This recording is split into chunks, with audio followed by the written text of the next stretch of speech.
Happy Friday. I'm Zahara. I'm gonna wait till some people show up and then I'll get going. Hey, happy Friday. Nice to see you. I'm Zahara.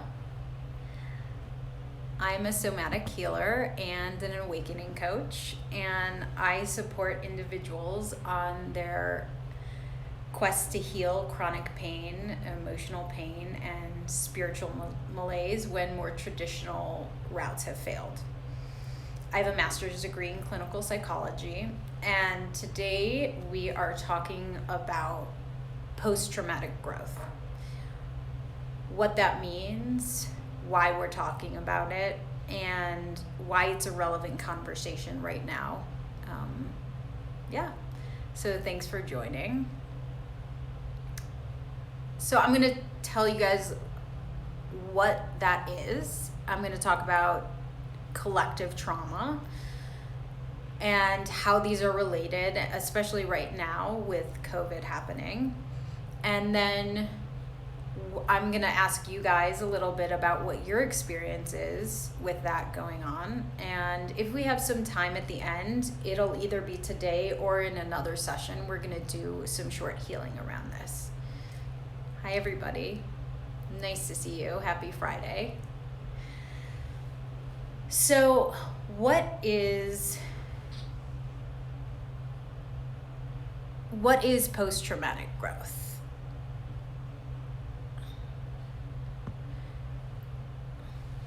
Post-traumatic growth, really in its simplest form, is how we find meaning in times of trauma. So this is the idea that in the long run, traumatic events and experiences like illnesses, accidents, bereavement, addiction, divorce, things like this can have beneficial effects and bring meaning and growth into your life. So often, like trauma, after the initial effect, it can bring a lot of pain, and we're going to talk a little bit about what that experience is and what that means. But after the traumatic situation fades away, right? Not initially, but after it fades away, people report feeling more appreciation in their lives. They sense new inner strength and confidence. So what does this look like, and what are people experiencing? They feel that their relationships are more intimate, they're more authentic, they have a new sense of meaning and purpose, they feel less materialistic, more altruistic, right? They have more personal strength, like internal strength. They see more possibilities in life. They're more concerned with the well-being of others, which is pretty awesome. Then with their own success and their status, they develop a more philosophical or spiritual attitude in life. What's pretty awesome and pretty shocking is that it's not just a small number of people who have this experience. It's actually nearly 50% of people who go through trauma are able to have this type of experience. And I've started exploring this topic because I've had this experience personally, and I'm wondering, has anybody else had this type of experience? Like, have you guys had, like, gone through some really tough times and then you've been able to grow from that? Feel free to comment and feel free to share something that you've been through. And I'll keep talking while you share something, but my experience wasn't just post-traumatic growth. It was actually something that I came across by this psychologist and Professor Stephen Taylor. It's called post-traumatic transformation. So it's this notion that psychological turmoil and trauma doesn't simply bring about growth, but it brings about a rather dramatic transformation, and that after an intense period of suffering, such as like a diagnosis of cancer or a long period of depression or abuse, that a person may undergo a sudden shift of identity, right? All of a sudden, they feel like they're inhabiting a completely different body. Or they're inhabiting the same body, but they feel like a completely different person. They have like a heightened sense of sensory awareness, an increased sense of compassion and connection. They have new values, new goals. These are ordinary people who have awakened spontaneously. They're living at a higher function state. They have a more authentic purpose in life. Hey guys, thanks for joining. I'm talking about post-traumatic transformation, not just post-traumatic growth, but awakening from trauma. And these people, I've gone through some of what they're experiencing, but they also have an increased sense of connection with the universe around them. And this is what I actually thought post-traumatic growth was. So what happened for me? Hey David, nice to see you. So I'm talking about post-traumatic transformation, not just growth, but completely transforming from trauma. So I'm going to share a little personal story about what happened. Hey Michael, nice to see you. Thanks for joining. What happened for me was that I had been sick for the majority of my life, and when I was 10, I was in the hospital for an extended period of time. I was being fed through a tube, like in my chest, and doctors didn't really know what I had. They ran through all sorts of different diagnoses. By the time I was 20, they finally diagnosed me with this really rare autoimmune disease called Behçet's. But it was pretty traumatic. Through all of those years, I was also abused. But finally, in my mid-20s, I was able to heal. And I left and I traveled the world. And during that time, I had a spiritual awakening. And it was quite spontaneous for me. So since then, I've been wondering, like, how does that just happen? I mean, I did partake in practices like yoga and things like that. I also had like a pretty bad rock climbing accident, and it was pretty close in time. Within like a few months after having the rock climbing accident, I had the awakening. But I've always wondered, how does somebody just have a spiritual awakening? And it's pretty interesting that people are finding that spontaneous awakenings happen after periods of trauma. And that this is possible, which is why I really wanted to talk about this today, especially with COVID happening and other people going through trauma. It used to be considered that people would go through trauma and have traumatic experiences, and everybody just thought they were doomed to a life of pain. And then in the post-traumatic growth and post-traumatic transformation has been talked about and explored and observed for thousands of years. It's been written about. Viktor Frankl, I'll talk about him in a minute, but he wrote about, in his book, Man's Search for Meaning, he talked about how he grew from and found meaning as he suffered, living through the concentration camps in the Holocaust. In the 1990s, psychologists started to observe, and they put together a whole research project to explore and try and capture how was it that people were actually changing who they were after they went through trauma. So I wanted to talk about it now because we're living through a really intense time where we're all experiencing collective trauma. And what do I mean by collective trauma? So there's this concept, we've all probably heard of this idea. Sorry, my screen keeps going dark. We've all probably heard of this idea of collective consciousness. And what is collective consciousness? It's where we're all tapped into a collective energy. You have an idea and you put it out into the world just by having the idea. It sort of gets bounced around, and all of a sudden I have an idea. I think it's my own idea.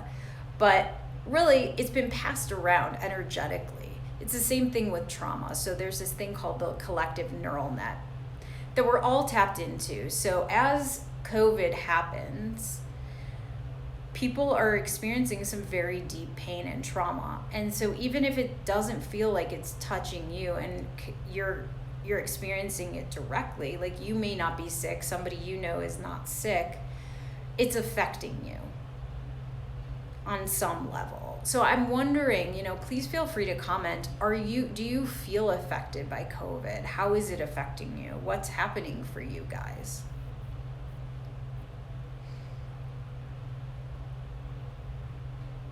Are you experiencing, what are you experiencing through this?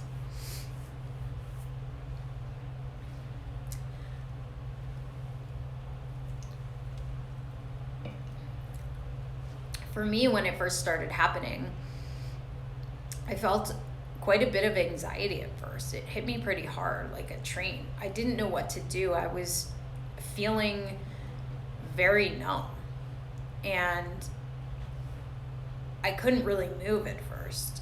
I spent like the first couple of weeks kind of curled up in a ball, not really sure what to do. It hit me pretty hard. As I made it through that initial time,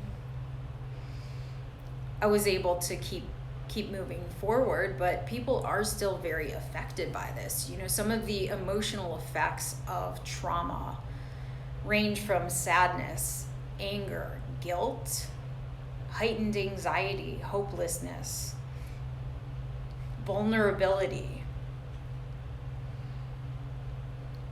Thank you for sharing. Work income is almost gone. Depression, anxiety turned to anger. Yeah, and that's very real. Exactly. And so you're sitting with that every day, all the time. Yeah, and the reason I wanted to talk about post-traumatic growth, thank you for sharing that. The reason I wanted to talk about post-traumatic growth, and we'll get to this in a minute, is because all of the things that we experience with trauma are very present right now. But post-traumatic growth brings with it this idea of hope.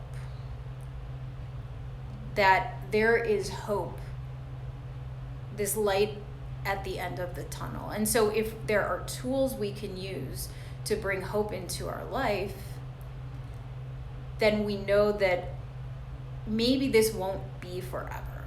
So let's keep talking about what COVID has brought and other things that are happening right as a result of COVID, like the job losses, death.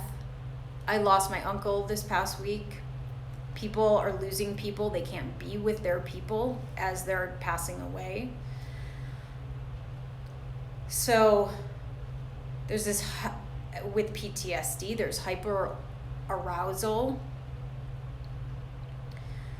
insomnia, agitation, irritability, impulsivity, anger. Yeah. And when there's emotional dysregulation, self-medication, we're talking about like the effects of trauma and what you might be experiencing, what other people are experiencing right now with COVID and the effects of COVID. Thanks for joining. And if other people are experiencing it, what you may be sensing, because we're all connected to each other in the collective neural net. So when there's emotional dysregulation, how do people react? They self-medicate. There's addiction, there's substance abuse, high-risk behaviors, self-injurious behaviors, disordered eating disorders, compulsive behaviors like gambling, overeating. There's repression. Sometimes we feel these things, but we don't even know that we're feeling them. We've repressed these emotions. There's also numbing. You might be numb to your emotions, or you do things to numb them. Also, trauma leads to chronic pain, chronic illness, fatigue, other psychosomatic, physical experiences. Yes. Relapse, going back to the pills. Exactly.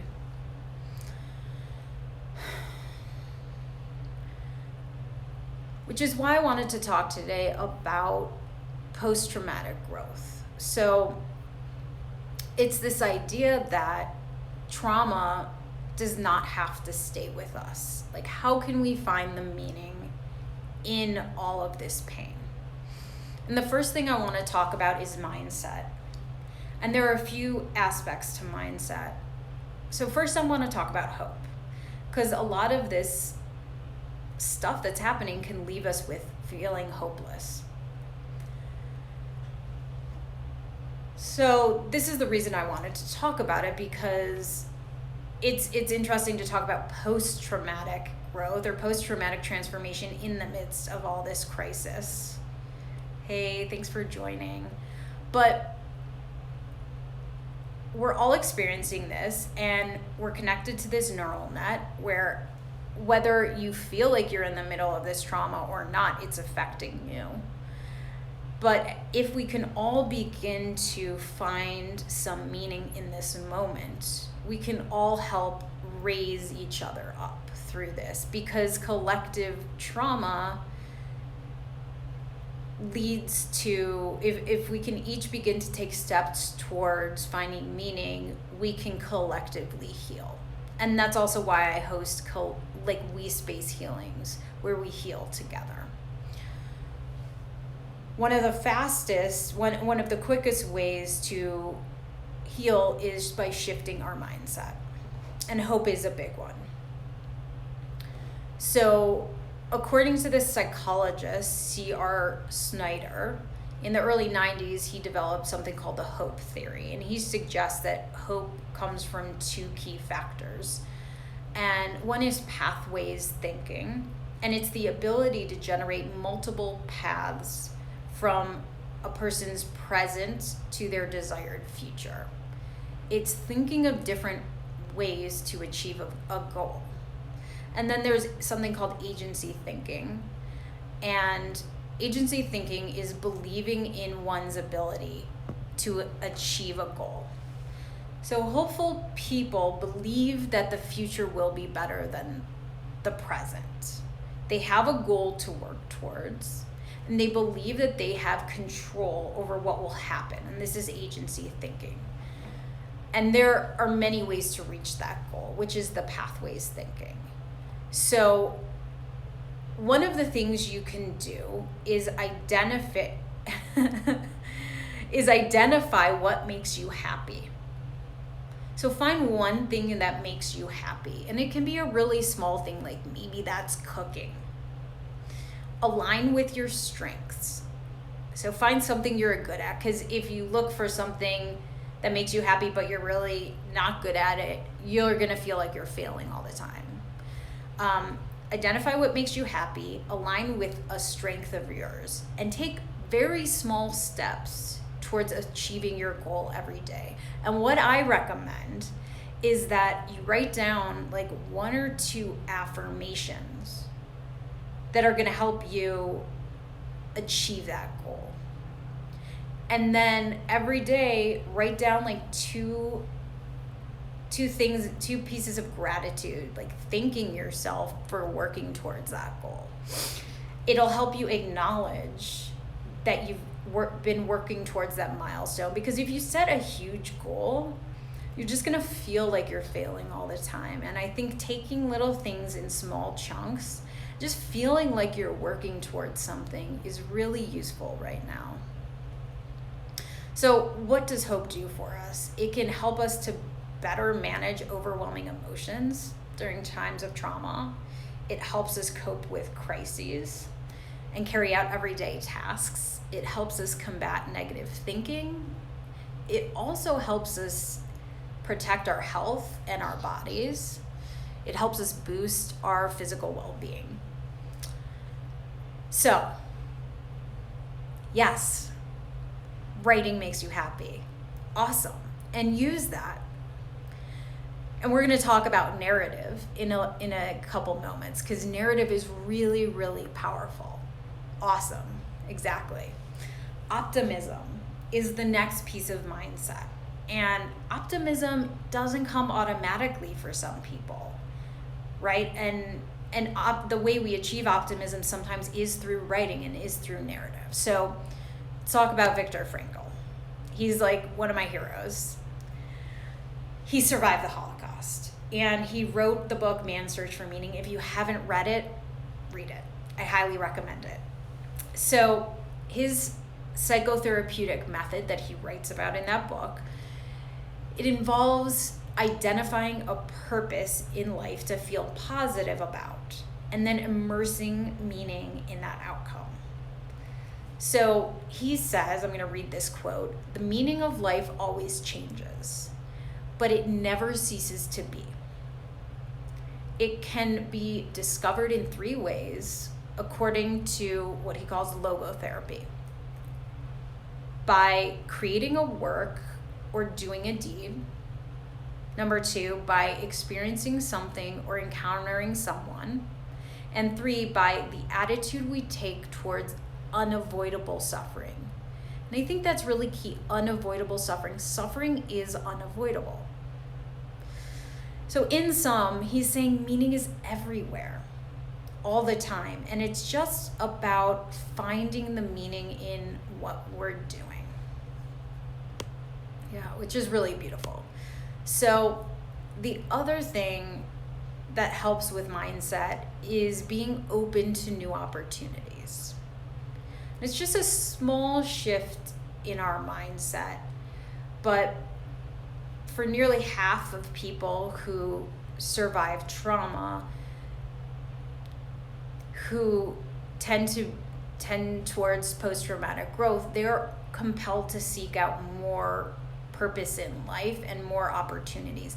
And this is more about creativity, like them being able to tap into their own creativity, like opening to, and this also goes back to hope and growth. Like, can I do something new today? All of a sudden, what happens is our priorities are shaking up when we go through trauma. The Beirut explosion, right? It is tragic. People's lives are completely leveled, literally.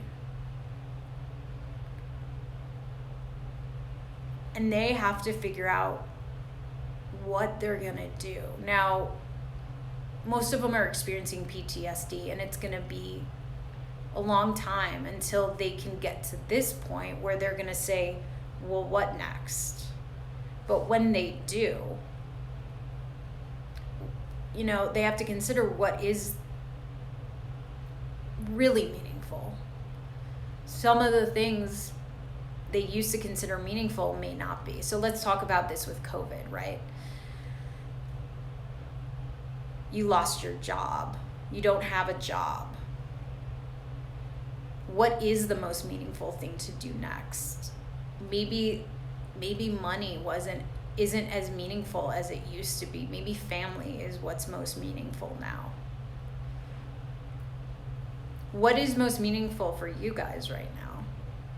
What's like your top priority right in this moment?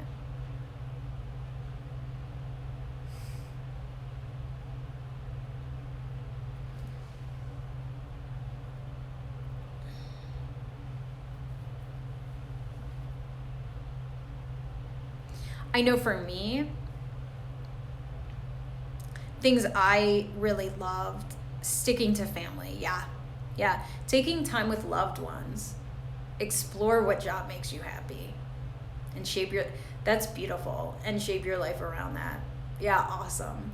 Things I used to find meaningful, or that I loved to do, I just don't even care about right now. I'm pouring my heart and my soul into my purpose and my work and my family and my loved ones. Yeah.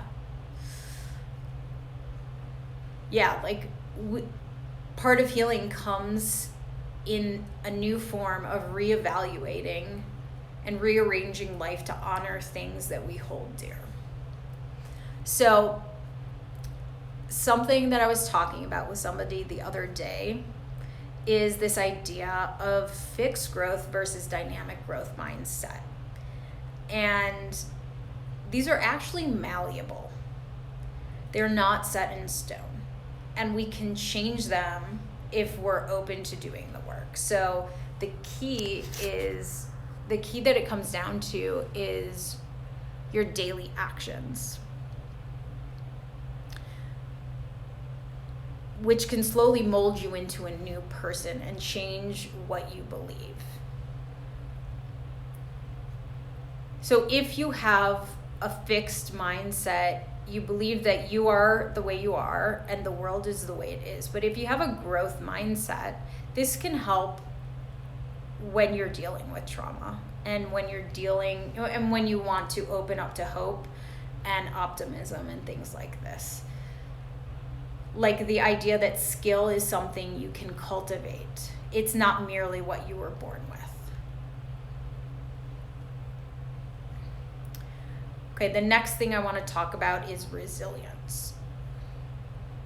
And I've come up with this idea of the resilience reservoir. So all of us are built with a certain amount of resilience in us. And we have like a resilience reservoir. But for some of us, this resilience reservoir is drained really quickly. And we don't always know how to fill it up. And if it's filled up, we're better able to handle when we're faced with trauma. So some of the things, I'm so glad, you're so welcome. Some of the things that help us fill it up are a positive self-view, the ability to set routine, make realistic goals, right? We just talked about that in the area of hope. Setting realistic goals, like really small goals, and sticking to them.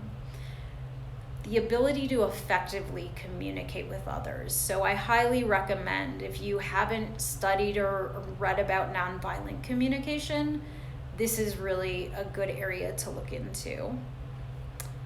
Emotional regulation, impulse management, right? So if we blow up, if we don't know how to control our emotions, that's going to get in the way of us being able to be resilient. And then our problem solving skills. So resilience is really key in being able to weather trauma and being able to grow from it. Nature is very healing. So anytime you can get out in nature, that can help in very catastrophic times, even just to sit outside for a little while. You're reconnecting with the planet, really with our true inner nature, right? We were connected to the planet at one time. And in society today, we're so disconnected from it. Reconnecting with that is a great idea. So the next thing I'm going to talk about is community support.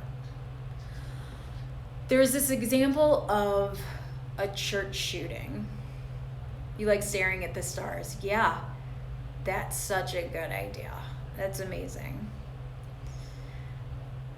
In 2014, in South Carolina, there was a shooting at a church. 9 people were murdered. And within 48 hours, the families of the people who were murdered were asked to speak. And the victims' families, very authentically, they didn't know what they would say, but kind of spontaneously and very authentically, they stood up and they forgave the murderer. And it was very surprising for everybody, them included. And everybody wondered how that happened. and what was going on. So first, that forgiveness was extremely healing for the community. And it brought the whole community together. And people are talking about how, while right now our country is America is very divided with COVID, they're projecting and hoping that there will be a lot of healing around this as things start to progress afterwards. But the other thing I want to say about this example is that spirituality and religion had a lot to do with their ability to forgive. So when you have a deep sense of connection internally, whether you have a connection to a divine source, to God, whatever it may be, this helps weather trauma and helps an expansion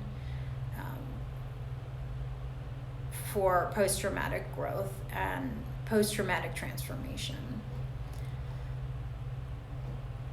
So let's talk about narratives. You mentioned that you like to write, and I know some people here find writing and journaling really healing. So there, in pretty much any book about post-traumatic transformation, post-traumatic growth, there is even a book that is specifically just about using narratives as healing. Story building techniques are one of the most potent forms of healing. There's specifically one type of therapy that uses this as a technique for healing. Why is this so healing? We get to rewrite our personal narrative. You know, when I introduce myself, when you introduce yourselves, you were saying, this is me, this is who I am. It's your identity, right? And as we write our story, say we're just journaling, we're also processing, okay? We're like doing a mind dump, but we have a chance to step back from the story and observe it and kind of gain new insight about the underlying patterns and meanings of who we are. We hear it from a different perspective, and we get to question it. You know, we think and assume that all of our thoughts are truth, but that's just simply not the case. Just because we have a thought doesn't mean it is written in stone or true. We get to question it and say, well, is this reality? Can I look at this a different way? Can I take a different approach to that? Can I throw that out actually altogether and replace that with something new? So I'll give you an example. I mentioned earlier that I grew up with a pretty bad chronic illness. That was my identity. And I took great honor in that. I thought I was like, you know, the chronic illness warrior. I would introduce myself. I go by a chosen name now. I go by Zahara. My birth name is Shauna. Hi, I'm Shauna. I have a chronic illness. I would tell people within like the first couple minutes of meeting them. That was me. I didn't realize that this was really hurting me, and it wasn't helping build me up. Observing our actions and decisions really help us grow and find better alternatives. Exactly. Once I healed, I decided to let go of that narrative and that story. I also, when I traveled, I changed my name and I literally took on a new identity. So I'm Zahara now. I also don't believe I'm sick anymore. I'm not sick anymore. And I never talk about it in that way. And just by letting go of that narrative, I have literally let go of it. And I tell a new story now. And it's really powerful to be able to tell a new story. You know, we hear about people writing their memoirs and how memoirs are so cathartic. Because all of a sudden you realize the story you've been telling yourself for so long is maybe not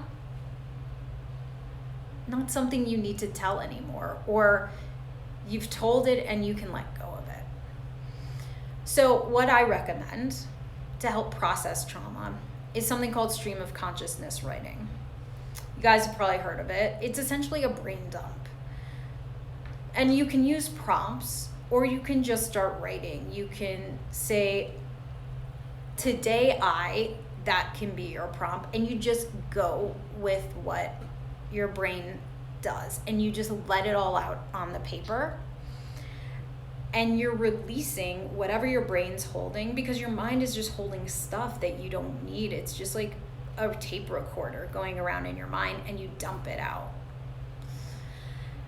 And then you can look back at it and choose to reframe it, or just let that go.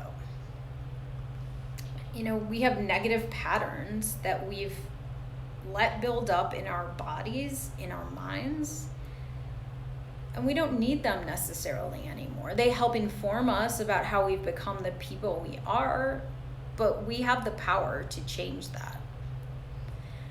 And to become aware of the thoughts that are impacting our lives, writing them down is really helpful. You love the idea of beginning a different story and moving on from the past. It is a really powerful way to change. Yeah. I love it too. Yeah. It's really cool. So yeah, becoming aware of your thoughts, first you have to write them down. I mean, of course, there are so many other ways to heal and to process, but if you want to do it on your own, writing, stream of consciousness writing is a great way to do it. Also, you can write down what you're dreaming. And one of the things you can do, especially during challenging times, and to challenge your thoughts, is to say, okay, well, is this true for me today, when you look at your thought? And then you can ask, do I really want this to be my reality? And if not, what do I want my reality to look like? And then you can write down an affirmation to replace your thought. And then repeat that every day instead, to replace the other thought that you don't want. And so, you know, the last thing I wanted to talk about today is spirituality and religion. We all have different takes on it. I mentioned the church example, the shooting at the church. I had a spiritual awakening in 2011 for a couple of years. It was spontaneous. I had practiced yoga quite a bit and done a lot of spiritual exploration.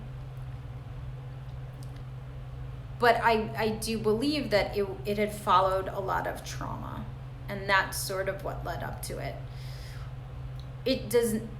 Spiritual awakenings are often spoken about from spiritual or religious points of views, but they can happen to any one of us, to normal people, especially when you've been through trauma. So, you know, just like hold that in your heart and realize that growth and meaning can be found, awakening can happen to any of us, especially when we've gone through hard times, and we're all going through really hard times right now, and trauma.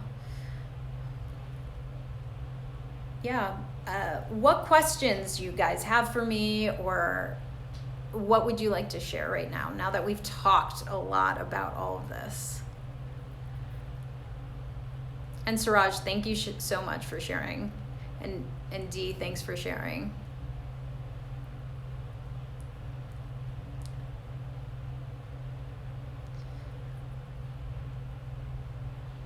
Well, we've shared a lot about post-traumatic growth, post-traumatic transformation.